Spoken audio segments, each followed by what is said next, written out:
Apaan sih sinematik mulu? Ngebosenin banget deh. Udahlah, langsung aja kita unboxing. Udah pada penasaran tahu? Nah, ini dia keyboard Cooler Master CK530V2. Keyboard ini dijual dengan layout 10 keyless atau 8 ampere di sebelah kanan keyboard yang pastinya jadi lebih hemat tempat. Nah, keyboard ini dijual dengan 3 varian switch. Yang pertama ada brown, blue, and red. Tapi kali ini kita bakal review yang red ya. Nah, kalian bisa lihat kan di sini bolong. Ini gara-gara digigit tikus guys. Enggak bukan. Jadi desain ini tuh sengaja dibuat buat kalian yang langsung beli di toko offline. Jadi kalian tuh bisa langsung nyoba guys. Kira-kira mana nih yang cocok buat kalian? Jadi kalian punya gambaran sebelum beli. Mari kita buka.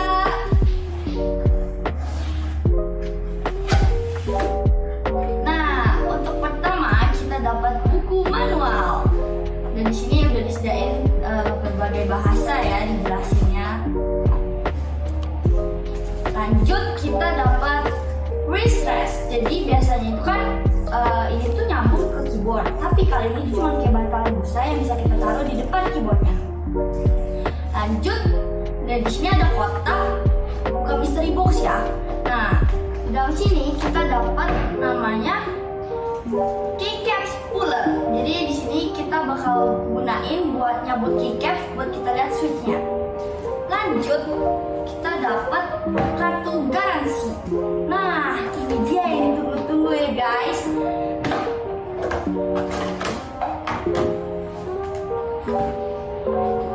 Nah, ini dia keyboard Cooler Master CK530V2. Oke, that's all. Mari kita review. Oke, untuk yang pertama, keyboard ini mempunyai panjang 38 cm dengan lebar 12,5 cm, ketebalan 4 cm dan beratnya sekitar 750 gram. Walaupun build quality body dari keyboard ini masih plastik, tapi gak kerasa plastik sama sekali. Bahkan menurut saya ini kokoh banget dan gak gampang meleot kalau kita coba flex kiri kanannya. Cooler Master CK530V2 ini memiliki desain yang simpel dan minimalis. Brushed aluminium design plate, floating keycaps yang bikin tampilannya trendy, modern, dan menarik banget. Lalu terdapat 2 rubber fit di bagian bawah keyboard supaya dia nggak licin gerak-gerak di meja. Dan juga 2 angled fit atau cetekan kakinya ini buat bikin bagian atas keyboardnya naik. Selera sih, ada yang suka naikin, ada yang enggak. Tapi kalau enggak pun, desain keyboard ini juga sudah lumayan menurun ke bawahnya ya. Jadi pasti lebih nyaman buat kalian yang suka ngetik-ngetik.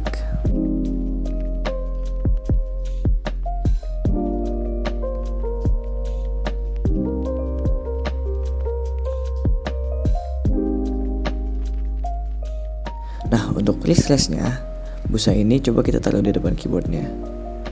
Bisa dibilang nyaman sih, nggak mengganggu sama sekali.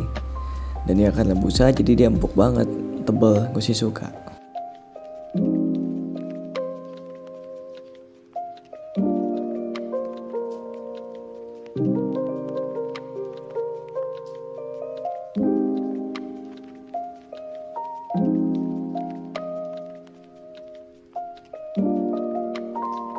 Nah, sekarang kita coba lihat switch-nya yuk. Kita buka pakai keycaps pullernya. Caranya gampang banget teman-teman. Tinggal selipin aja keycaps pullernya ke salah satu keycaps dan tarik ke atas. Ini dia teman-teman switch-nya. Switch yang digunakan adalah TTC switch dengan durability 50 million clicks. Nah, seperti yang dibilang sama Neng Cantik tadi di awal, keyboard ini dijual dengan 3 varian switch. Ada blue, brown, dan red. Mungkin teman-teman bingung apa sih bedanya? Gue gak bakal bahas detail mengenai perbedaan switchnya teman-teman, tapi gue coba jelasin secara garis besar ya. Intinya perbedaan yang benar mencolok dari blue dan red switch adalah kalau blue switch dia ada feel clicky atau bumpy saat kalian menekan, seperti ada perlnya gitu yang membal-membal. Tapi untuk red switch dia linear alias plong-plong aja dan gak perlu effort banyak buat tekan key-nya karena langsung ke register. Selain itu, suara yang dihasilkan oleh blue switch juga lebih berisik alias lebih garing gitu teman-teman. Sedangkan red switch lebih kalem atau kayak mendem-mendem gitu. Dan untuk brown switch itu kayak perpaduan antara keduanya. Untuk feel clickinya sama kayak blue switch yang ada kayak polisi tidurnya, tetapi suara yang dihasilkan lebih kalem kayak red switch. Nah, gue pribadi lebih nyaman dan suka banget sama red switch karena tipe klik yang linear cocok banget buat pemain game FPS kayak gue. Contohnya Valorant. Suaranya juga gak terlalu mendistract perhatian, jadi sesuai deh. Oh ya teman-teman, keyboard ini tuh udah full RGB ya. Jadi setiap switch dilengkapi dengan individual RGB light yang bisa diatur dan pilihan warnanya bervariasi banget. Bahkan bisa kita langsung atur dari menekan kombinasi tombol Fn plus F2 sampai F4 untuk pilihan solid colornya. Dan kita juga bisa atur kecerahan lightnya langsung dari keyboardnya. Tapi untuk spektrum warna atau efek-efek warna rainbow dan lain-lain yang lebih lengkap kita bisa atur melalui softwarenya ya teman-teman. Yuk kita lihat softwarenya. Nah ini dia teman-teman, lihat full RGB kan, jutaan kombinasi warna bisa dipilih. Di sini juga ada pilihannya static, rainbow wave, stars, snowing, reactivate dan lain-lain. Bahkan bisa multi zone atau kayak beda area keyboard, beda efek atau warnanya. Wah kalian bisa berkreasi sesuka kalian deh. Lengkap dengan set makro juga loh. Untuk link download softwarenya gue taruh di deskripsi bawah ya. Kalian tinggal install aja seperti biasa guys.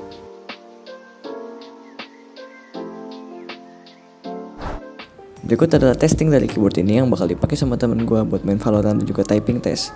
Kalian dengerin suaranya ya, relax and enjoy guys.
Nah, untuk harganya, keyboard ini dibanderol dengan harga 400 ribuan.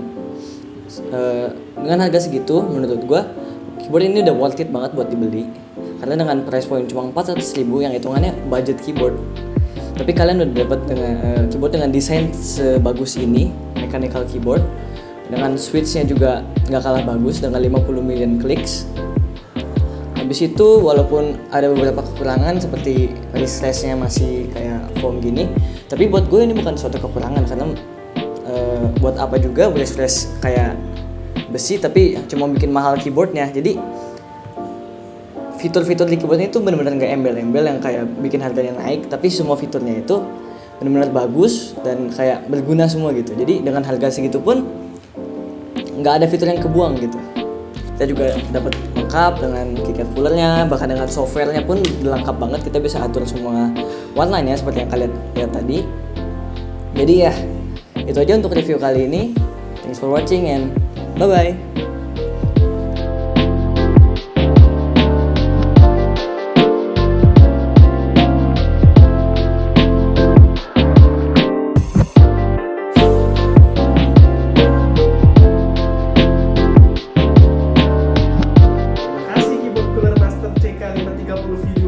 Berkat keyboard ini, aku bisa sampai immortal. Terima kasih.